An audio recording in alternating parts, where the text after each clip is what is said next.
Now, all right, everybody. Apologize for that, but Melissa is on, and I'm gonna let her take it away. So appreciate your patience, but Melissa, thanks for joining us, and I'm gonna mute myself and go ahead.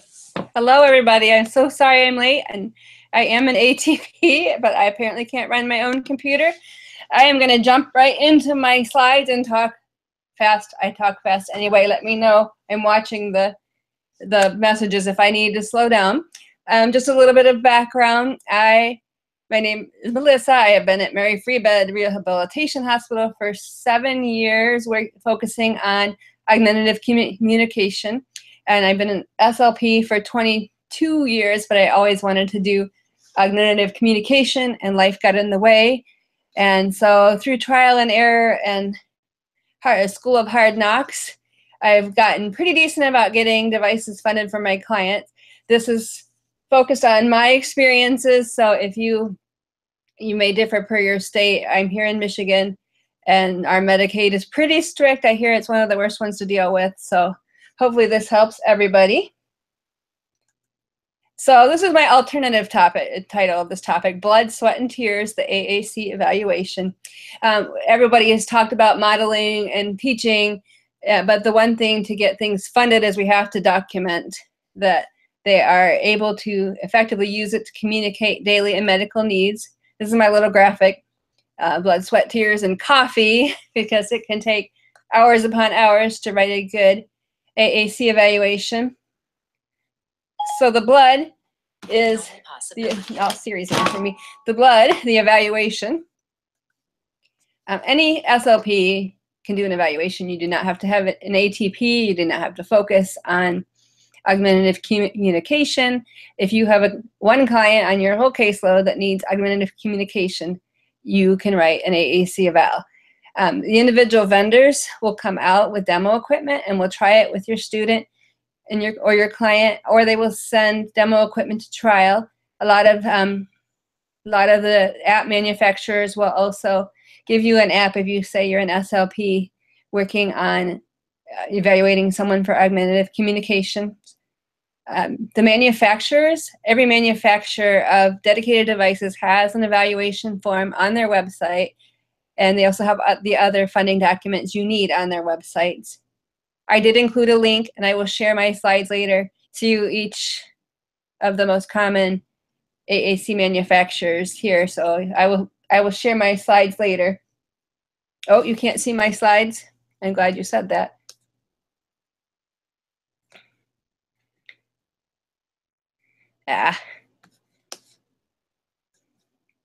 Oh, so you're seeing me talking to myself.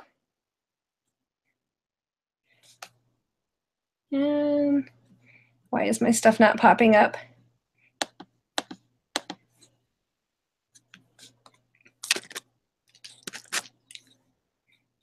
Now I can't get out of my slides here with this.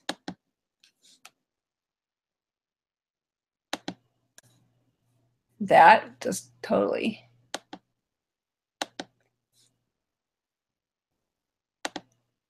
I thought I hit the green arrow. Let's see.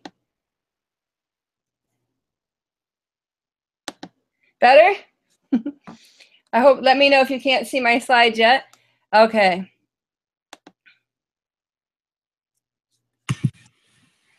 When in doubt, follow the most Medicaid requirements or the most stringent requirements in your state. Treat any flavor of Medicaid as Medicaid. If Medicaid is a Still secondary. No slides. Pardon? Still no slides. Still no slides? I hit the screen share.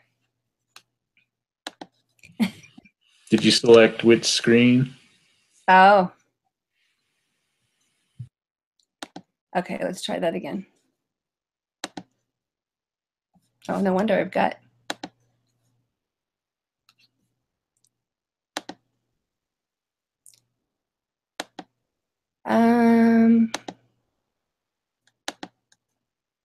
Here we go.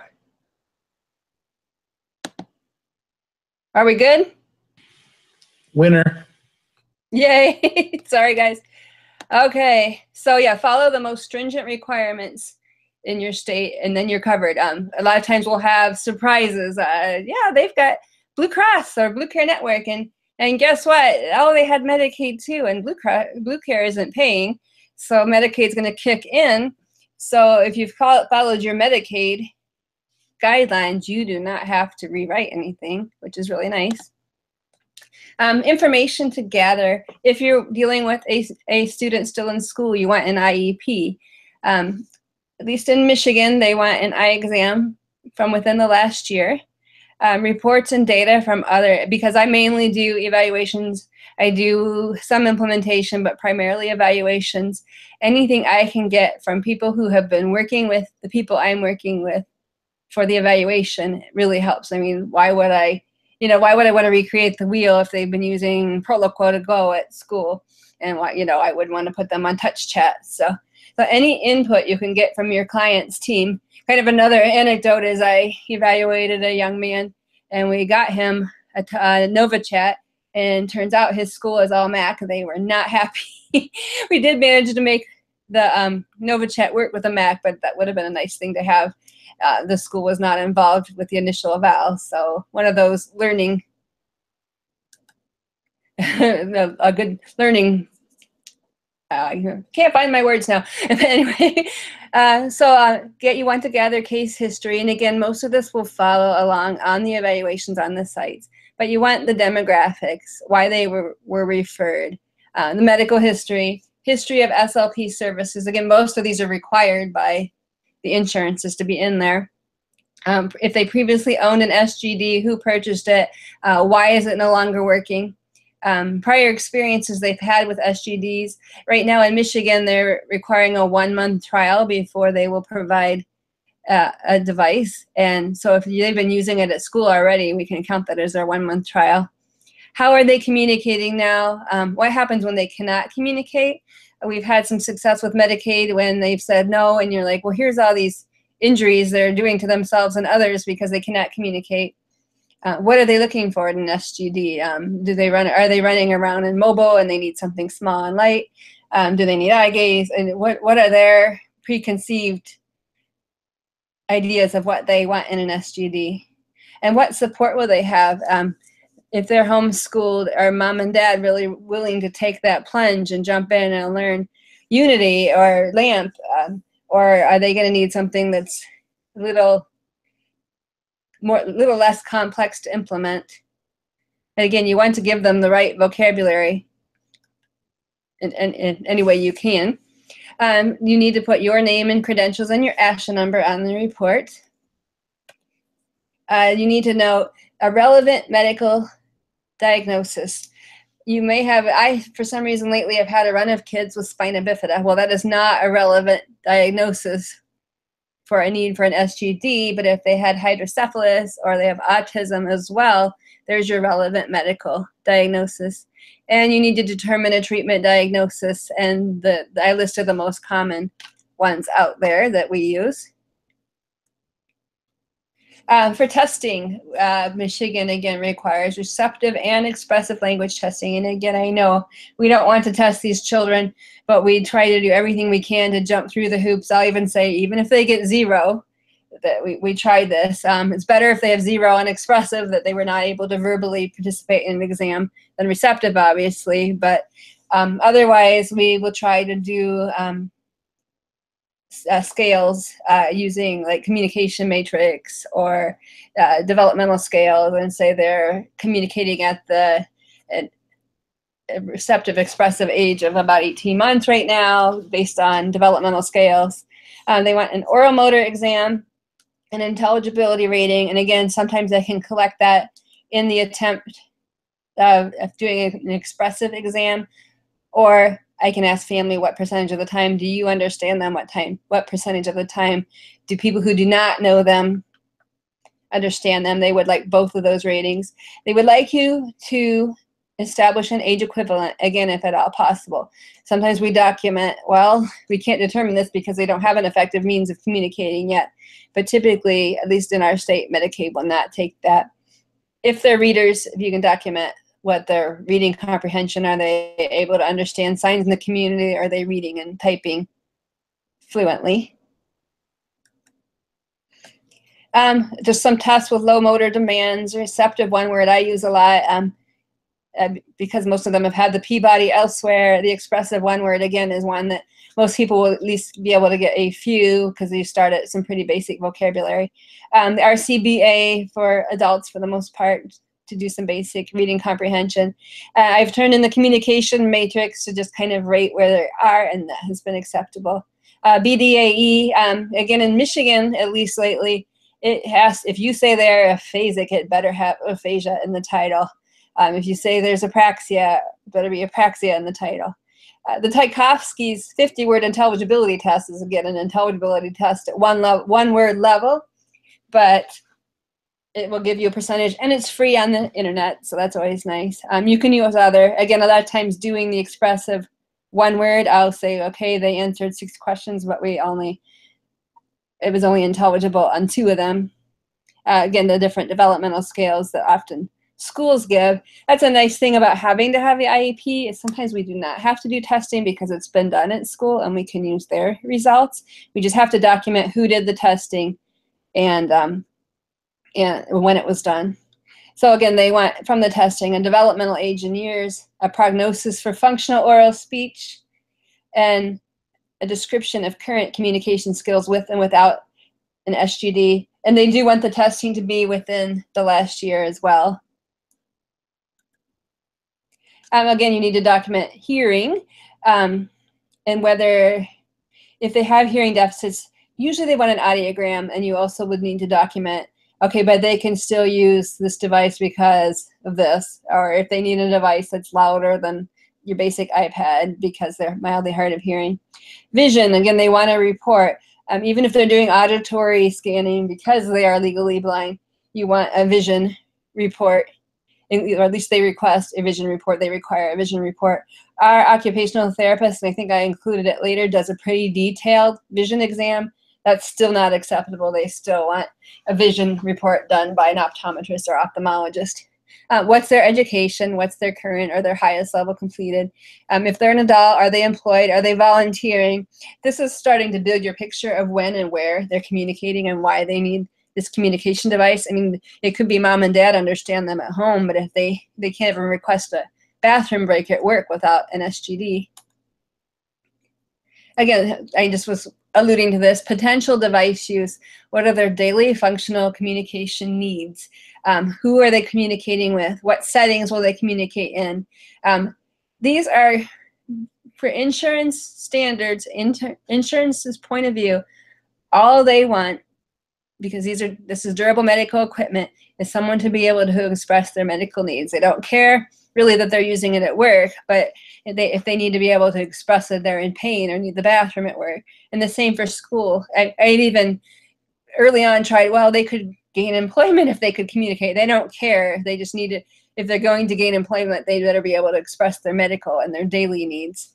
Again, they can use it to obtain their necessary medical care and participate in medical decision making and expressing those daily basic needs at work or at school or at home or in the community. Treatment plan, you need to say who's going to follow up and how you're going to follow up. Usually a frequency and an expected length of time of treatment needs to be listed in the report. Specific communication goals for medical, with medical, bent towards the medical, expressing medical needs, responding to questions from medical professionals. They aren't going to go for things like turn taking or requesting desired toys. Sometimes I will put requesting desired activities or behaviorally related goals, especially if they were engaging in any self-injurious behavior. And they want to know in what realistic time do you expect those goals to be accomplished. I'll also put operational goals for understanding the basic operations of the device. They want acknowledgement of caregiver support. So whether it's a parent or someone from the group home, do they agree that this is the optimal SGD to support this person's communication function? Who will perform the training? Is it going to be myself or if the evaluating clinician?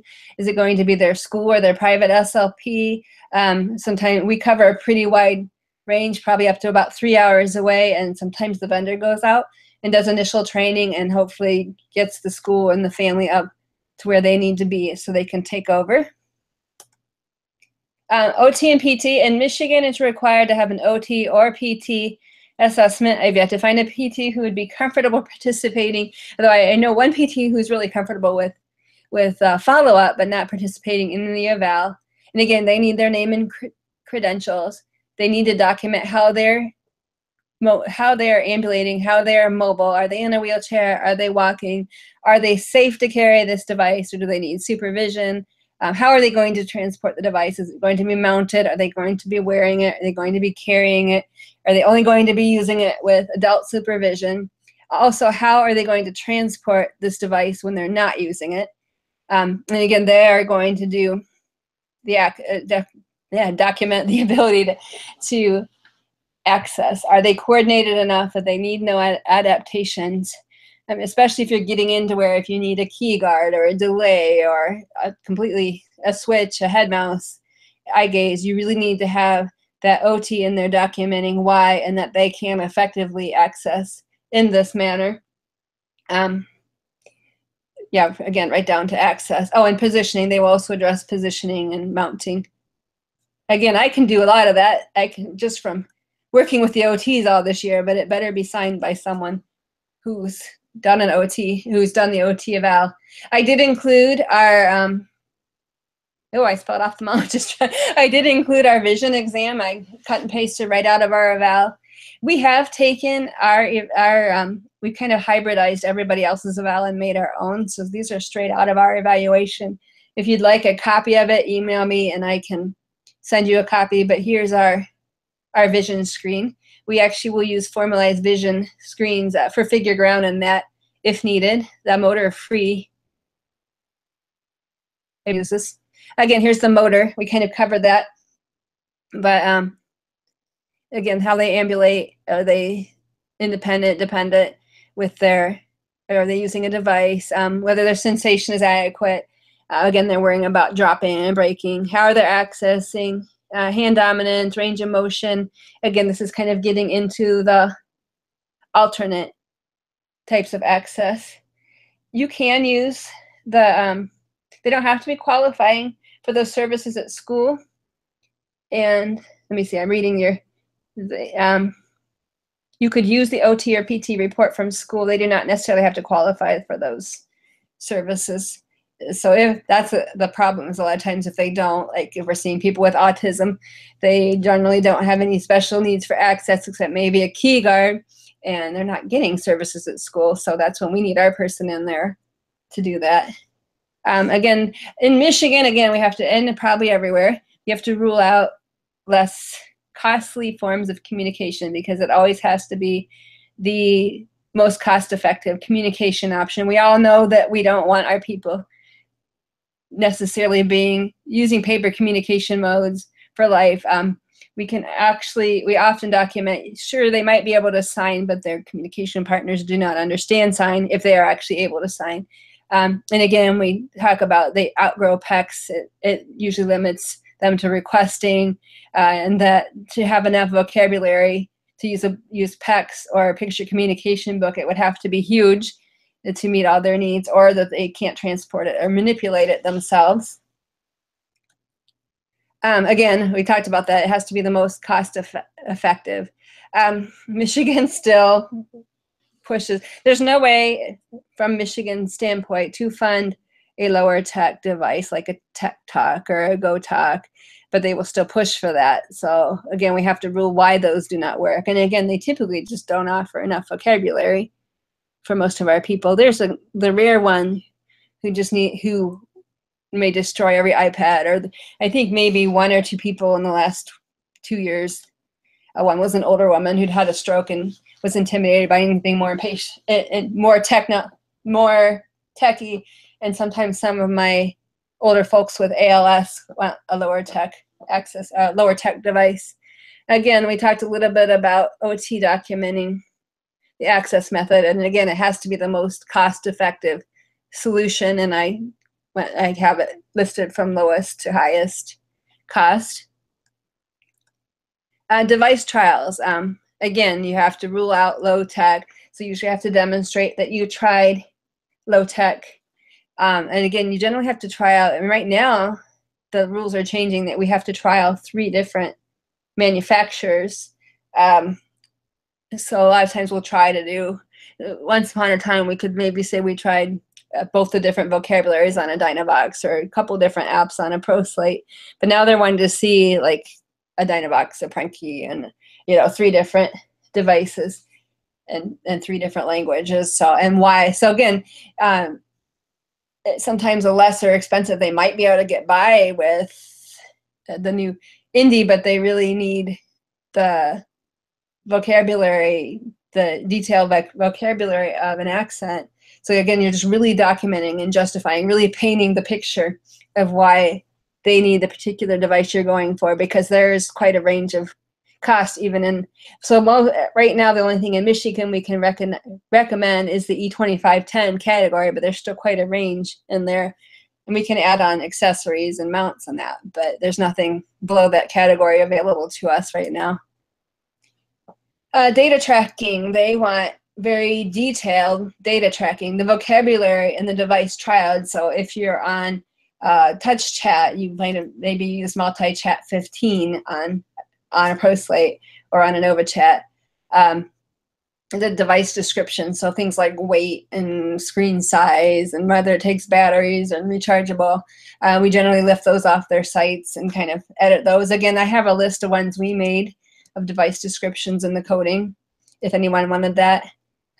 Number of icons they trialed per page, number of pages they accessed, spontaneous versus prompted communication, accurate hits versus errors, description of access, and timeliness of access. So if they're doing like, say, Words for Life, we might document they accessed 384 location pages over the course of the evaluation, and you might have to document that some of the vocabulary was masked. Again, if they needed a key guard or say they were only 70% accurate without a key guard, but they were 90% with, and that's the level of detail they want. So sometimes you do an evaluation, and again, my exposure, I'm not in a school, I'm in a rehab hospital, so I don't get to see these kids for months at a time. Sometimes they've come to me having all kind of documented use over months and years, and other times this is the first time, and school doesn't even know they're seeing me. Sometimes they're not ready, or we're not able to decide based on a 2-hour eval. So sometimes we'll say work on such and such and try this again and come back and try again. And we try to collaborate as much as we can with the school and say, this is what we saw, and can you work on this? And then we can help you out.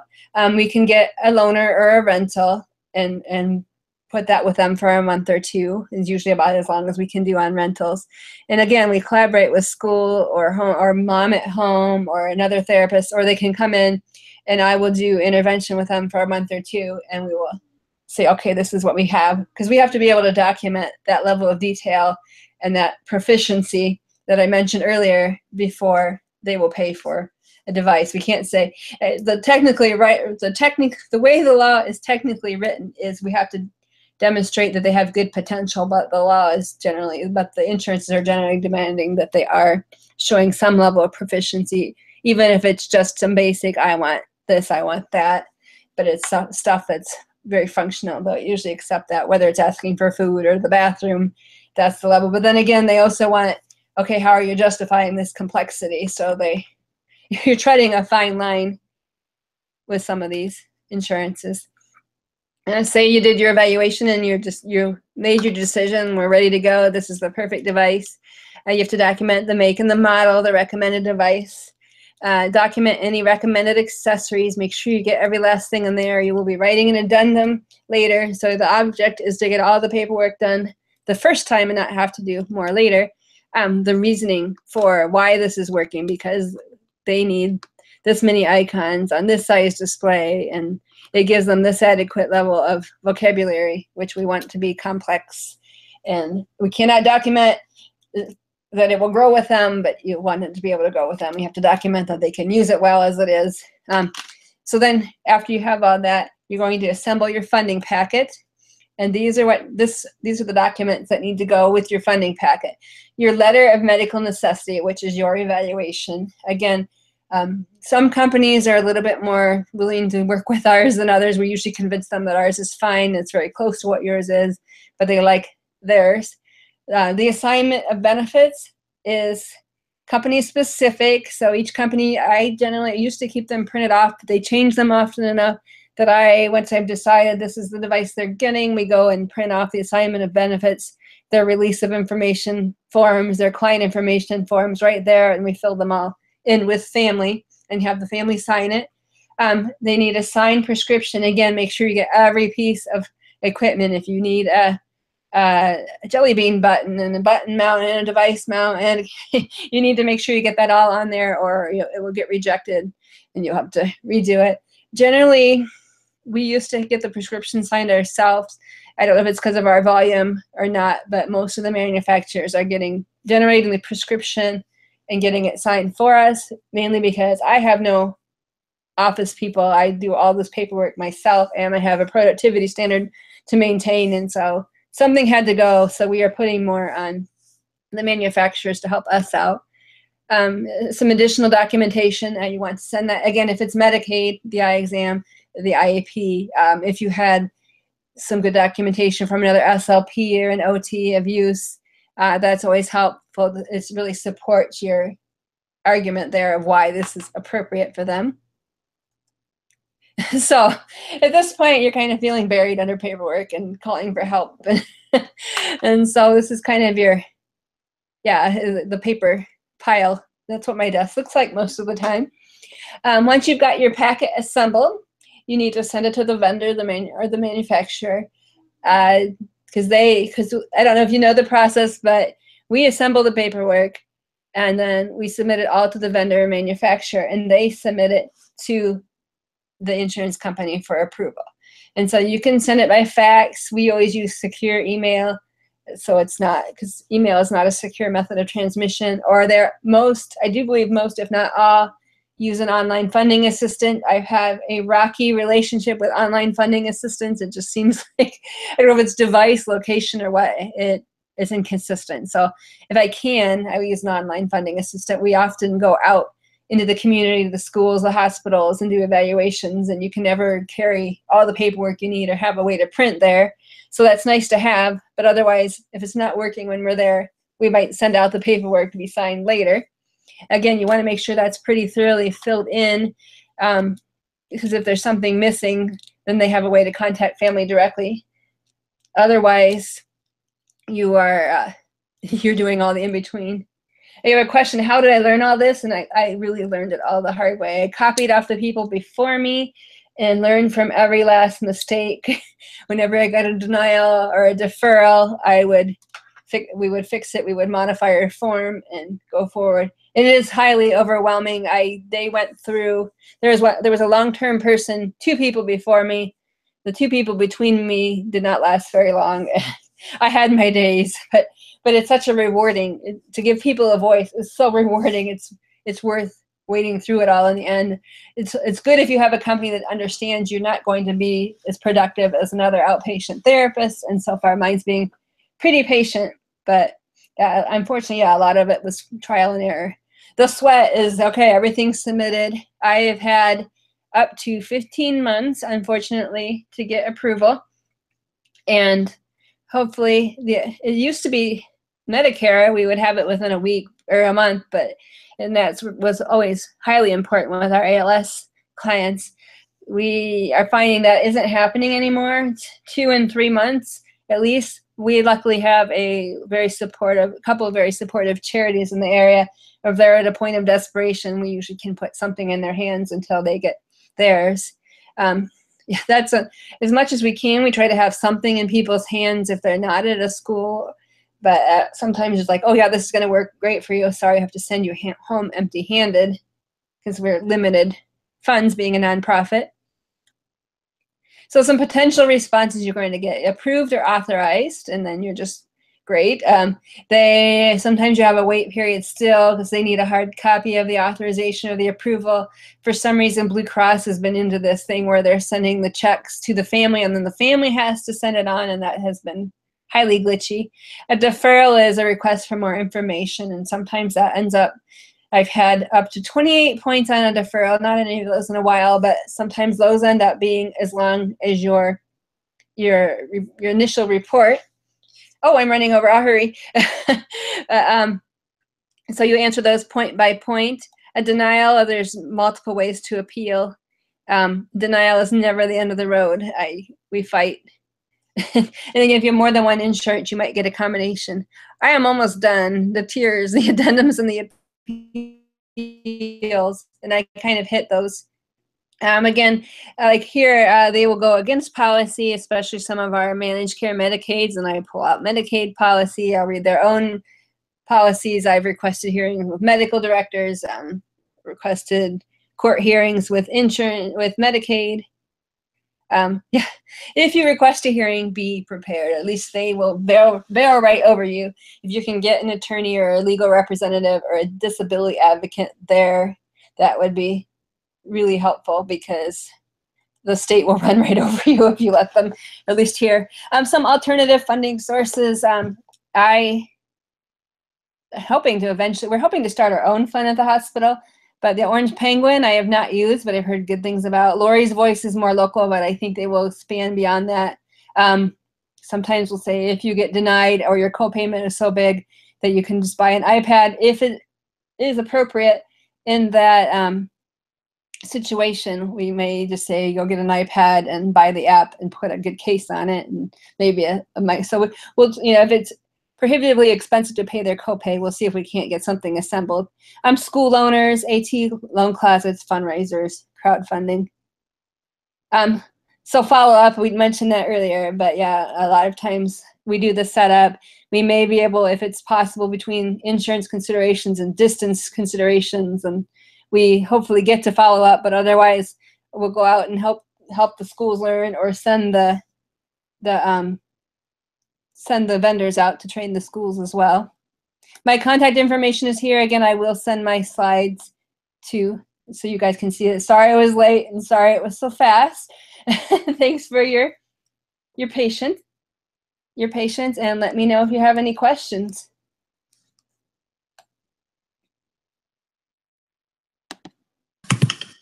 All right, appreciate it. You have a good one. Thank you, you too.